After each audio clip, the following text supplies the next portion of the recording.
Ya, a ver. Sistema de unidades, materia y densidad.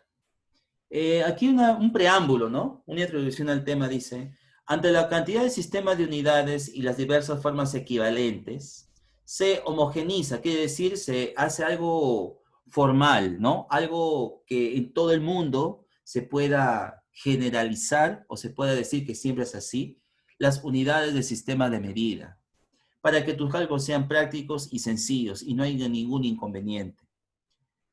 Este sistema internacional de medida oficialmente nace en 1960. El sistema internacional, el cual emplea pocas unidades, pero sí bastante práctico. Además, nos da como historia que la 14ª Conferencia General de 1971, el Comité Internacional de Pesos y Medidas fija, escucha bien, subrayamos, ¿ya? Porque puede ser pregunta para el examen. 7 unidades base. 2 unidades suplementarias y varias unidades derivadas, con sus símbolos correspondientes aceptados por todos los países a nivel mundial. Ahora, alguien me dirá, profe, una consulta, sí, te escucho. Este tema también lo veo en física, por supuesto, porque tanto la física y química utilizan los mismos términos, las mismas unidades, con sus respectivos símbolos. Ahora, que el número cambie es otra cosa distinta, pero la unidad del símbolo siempre es la misma. ¿Correcto? Bien. Ahora, en nuestro país, Perú, a partir de 1985, es obligatorio su uso como Sistema Legal de Unidades de Medidas del Perú, con las siglas SLUMP, así. Sistema Legal de Unidades de Medida del Perú. Entonces, ahí se aceptan 7 unidades básicas fundamentales: longitud, masa, tiempo, intensidad de corriente, temperatura termodinámica, cantidad de sustancia y la intensidad luminosa. Son 7 unidades. Y nombre de la unidad: metro, el kilogramo, segundo. Bueno, acá dice amperio, ¿no? Pero lo correcto debe decir ampere o ampere. Kelvin, mol y candela. Símbolos: M, KG, S, la A mayúscula de ampere, K de Kelvin, mol sigue siendo mol y el CD, que es candela. Son los símbolos correspondientes a las magnitudes básicas o fundamentales que utilizamos para el sistema internacional. ¿Cuáles son esas 2 unidades suplementarias? El ángulo plano, el radián, que utilizamos en el término de la trigonometría, incluso en geometría, y el estéreo radián, que eso se ve en la parte de la física, ¿no? Frecuencia, ¿qué más? Longitud de onda, etcétera, en lo que es la física moderna. Y unidades variadas o diferentes, o de como quieras llamarlo, ¿no? Que son las magnitudes físicas del sistema internacional, en el caso de las derivadas. Área, volumen, densidad, velocidad, aceleración. Unidades, por ejemplo, del área, metro cuadrado. Símbolo m elevado al cuadrado o a la 2. Volumen, unidad metro cúbico, que es una m elevado a la 3 o al cubo, y así, ¿no? Que eso lo tomamos como referencia.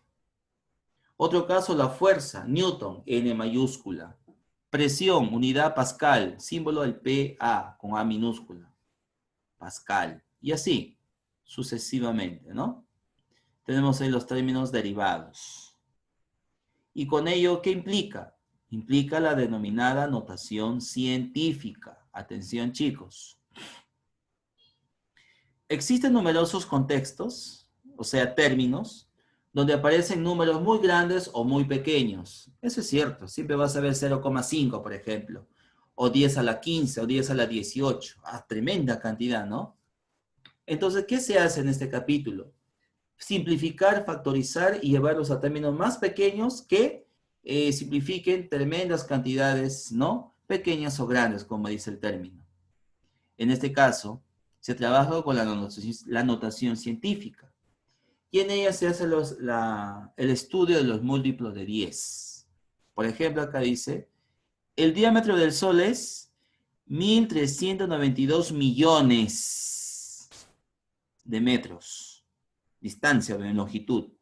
Ahora, esa misma cantidad en notación científica es 1,392 por 10 a la 9 metros. ¿Qué se hizo? O sea, cuando tú veas una sola cifra con una coma decimal y varios decimales con múltiplo de 10, a ese término se le llama notación científica. Esta es una cantidad numérica como resultado de un valor de una operación matemática. Y esta es la misma cantidad pero expresada como notación científica, ¿no? Acá dice, el diámetro medio de un átomo es 0,0000003 metros. Es el mismo término, pero en múltiplo de 10. Pongo el 3 por, cuento, 3, 6, 9 y el número significativo 10, a la menos 10 metros. O sea, toda esta cantidad se expresó de esa forma. Si no se entendió, ahora vamos a ver ejemplos más prácticos todavía para que puedas entender. Fíjate por aquí. Ejemplos. Todas estas cantidades son cantidades como resultado de algún producto matemático, de una división, multiplicación, suma, diferencia, de lo que sea. Pero ¿cómo se lleva notación científica? Fácil. La notación científica lleva siempre una sola cifra entera, uno solo. Entonces, aquí la coma estaría así, serían de esta manera. 1, coma, ahí está, una sola cifra entera, diferente a 0. Porque si pones así, no está en notación científica. Debe ser así. Primera cifra diferente a 0. 1, colocas 23. A esto le multiplicas por 10. Y lo elevas. ¿A la cuánto? A ver, voy a contar de este 0, después de la coma, hacia el 1. ¿Cuántos lugares? 1, 2, 3, 4. Voy a poner aquí, elevo a la 4, pero con signo negativo. Menos 4. Y ahí está el resultado de la notación científica. ¿Se entendió? No. Siguiente ejemplo. A ver. Ahí la coma decimal tiene que estar a partir del 2. Ponemos 2,35. Le multiplico por 10 elevado a la ¿cuánto? Cuenta, a partir de este 0, después de la coma. 1, 2, 3. Elevo a la menos 3.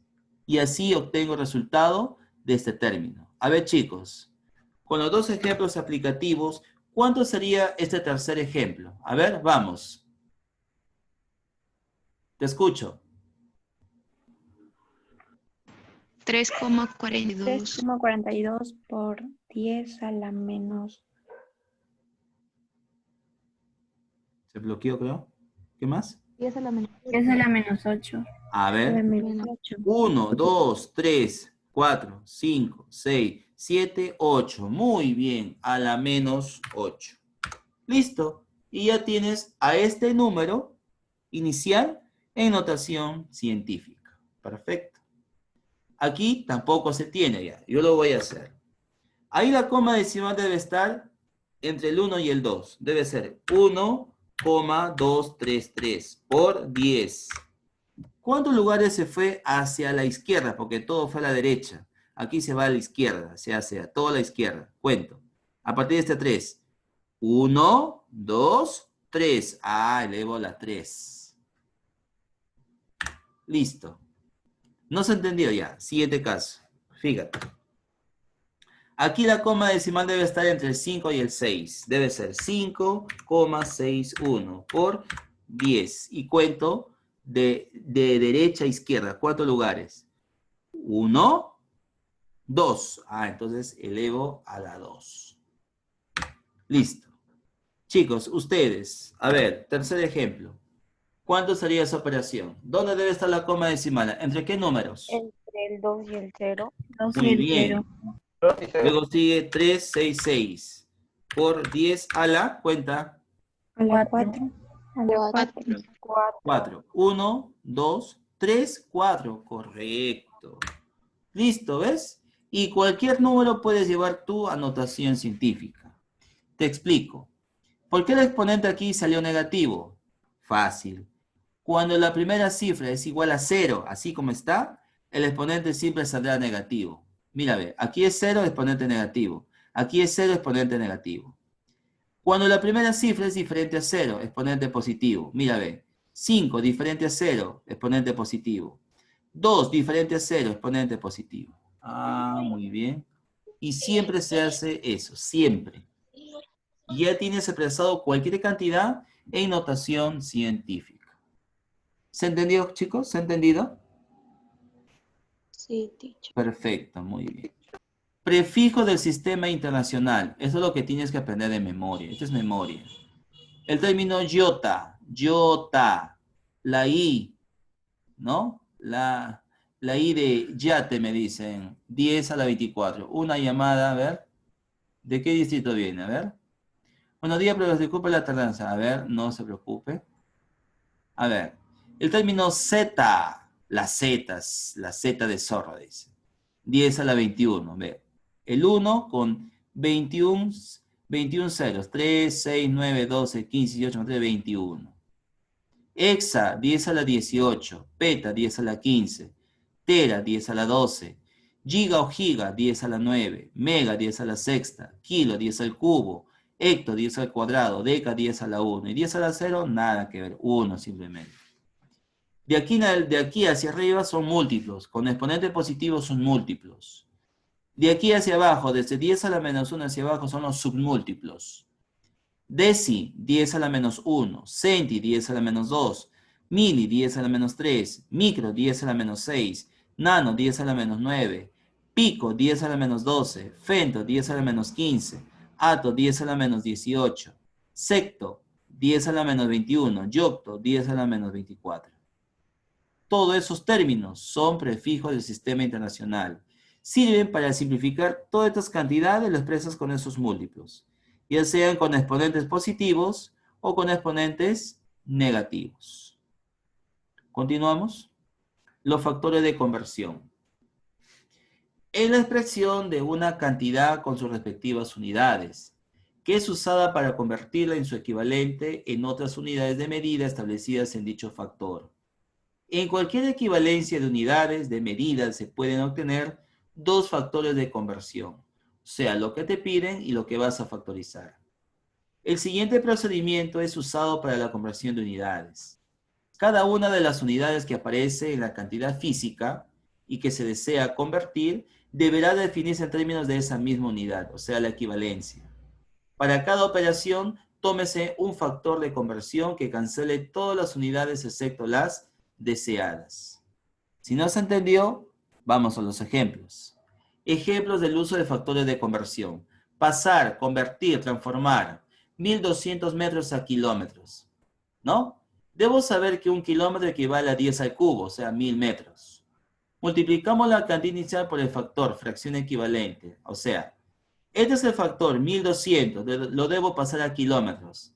En el numerador coloco 10 al cubo metros. Si acá es metros, abajo pongo metros para que se simplifiquen. Así y así. 1000 metros, ¿a qué equivale? 1 kilómetro. Ah, ¿ves? 1 kilómetro. 1200 entre 1000. Aquí está, ¿ve? Tachamos las unidades que se repiten y calculamos. Metros con metros se simplificaron. Ahí lo simplifiqué. 1200 entre 1000 por 1. Ahí está. ¿Cuánto nos sale? 1,2 kilómetros. Mira, ve. 2 ceros se cancelan. 12 por 1, 2. Entre 10, 1,2 kilómetros. Y así se obtiene una unidad hacia otra. ¿Otro ejemplo? Sí, otro ejemplo. La distancia 400 pies, FT, foot, en inglés foot, pie. Convierta esta cantidad a metros. Un pie equivale, dice, a 0,3040 metros. Un pie, o sea, tu pie en metros es 0,3040 metros.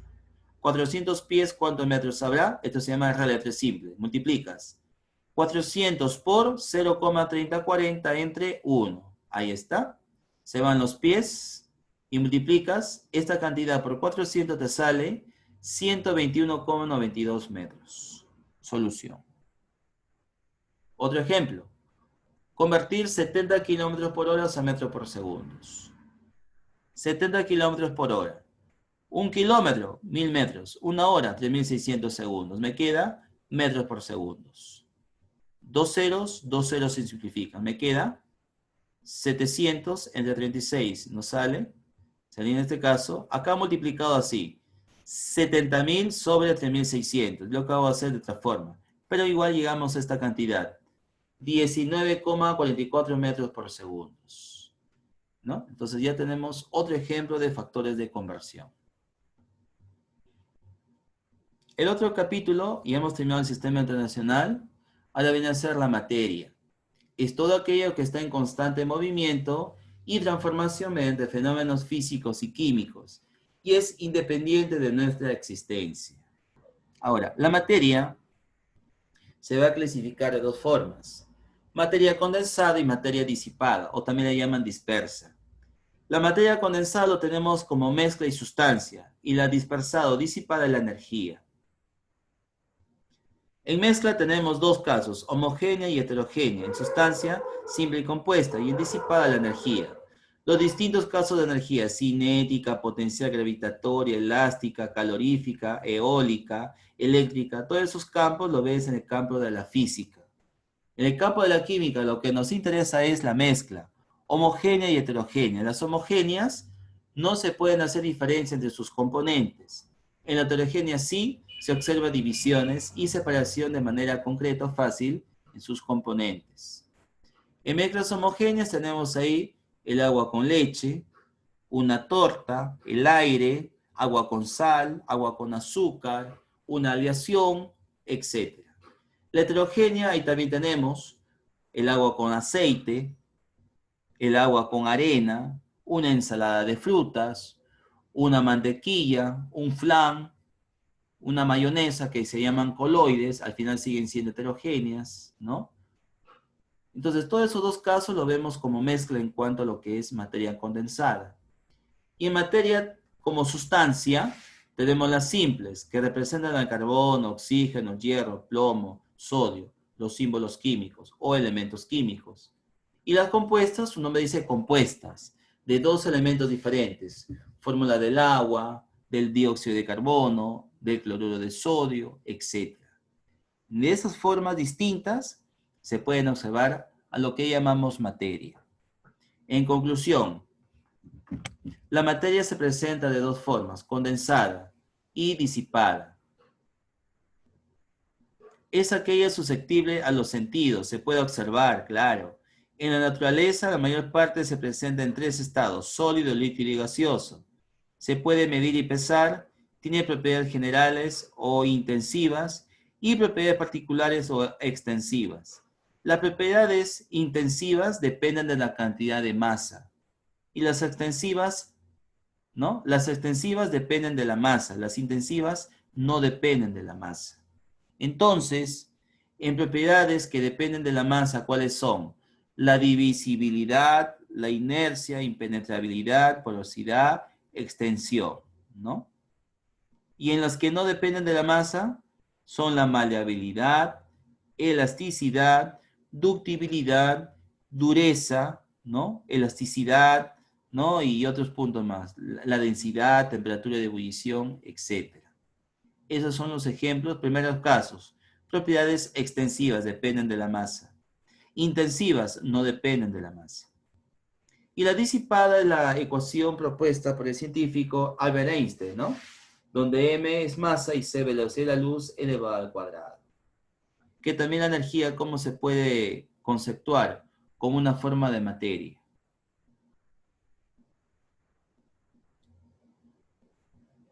Fenómenos físico-químicos y alotrópicos. ¿Qué es un fenómeno? Cualquier cambio o transformación que sufre la materia. Se clasifican de tres formas: físicos, químicos y alotrópicos. Fenómeno físico o cambio físico. Es un cambio pasajero, o sea, espontáneo, que no altera la estructura interna de la materia. Por ejemplo, dilatar. Cuando a un metal se le calienta, ¿qué hace? El metal se alarga. Se enfría, vuelve a su estado natural. No pasó nada. Moler un ladrillo. Se muele, pero no se transforma en otra cosa. Otro ejemplo. Si tú cortas pedazos de una hoja, ¿qué sigue siendo? Hoja, no cambia otra cosa. Eso es un fenómeno físico. Un fenómeno químico o cambio químico es el cambio que altera la estructura interna de la materia. Por ejemplo, cuando se quema madera, ¿qué resulta? Cenizas. ¿Esas cenizas vuelven a ser madera? No. Ese es un fenómeno químico. Cuando un metal se oxida, ¿vuelve a ser metal? No. Se oxidó. Entonces, son propiedades que ya no vuelven a ser las mismas. Por ese motivo se le llama procesos irreversibles. En cambio, en un fenómeno físico se le dice procesos reversibles, o sea que vuelven a ser lo mismo que eran al inicio. Y por último, el fenómeno alotrópico. Esto más que todo químico es un fenómeno físico. Cuando un elemento químico se encuentra en dos formas diferentes, por ejemplo, en la naturaleza existen dos tipos de carbonos. Uno es frágil y el otro es duro. O sea, los dos son sólidos, de consistencia frágil y consistencia dura. ¿Cuáles son? El grafito y el diamante. Los dos son carbono, pero con diferentes propiedades. E incluso el grafeno también. Hoy considerado como el material más duro, el grafeno. En el caso del oxígeno, se presentan dos formas. El oxígeno que respiramos, ¿cuál es? El O2. Y el que nos defiende de los rayos ultravioletas del sol es el ozono, el O3. Pero los dos siguen siendo oxígeno. Ese tipo de fenómeno se le llama fenómeno o cambio alotrópico. Se dan en algunos elementos químicos, no en todos, valga así la indicación. Estados físicos de la materia: sólido, líquido y gaseoso. De sólido a líquido, fusión. De líquido a gas, vaporización, también llamado gasificación.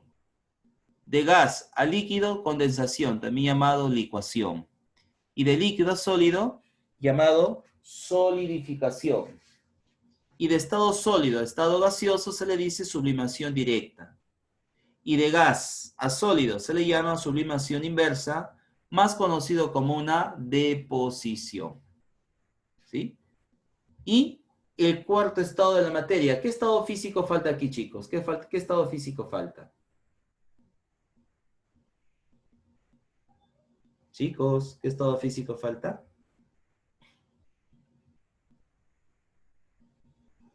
¿Aló? Plasmático. Plasmático, muy bien.